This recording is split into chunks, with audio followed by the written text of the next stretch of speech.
What's up, guys? A couple tips and tricks on how to do a radiator. This is a 2015 Chrysler Town & Country. Most videos say you have to remove the bumper. Well, you really don't. All you have to do is remove the grill. Let me show you.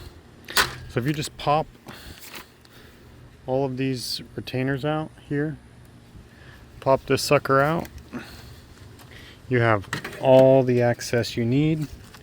You can get right down in here and get everything with your hands. It's pretty straightforward.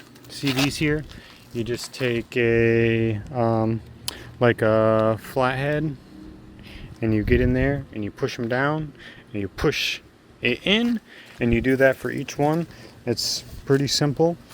And then you just got to get in here, undo all these clips. What you do is you pinch them, boom boom, down here same, and then down here same, pinch them, and you pinch them, and then you can get it out. It's not really that hard. So if this video helped, please leave a like, comment, and subscribe to your boy.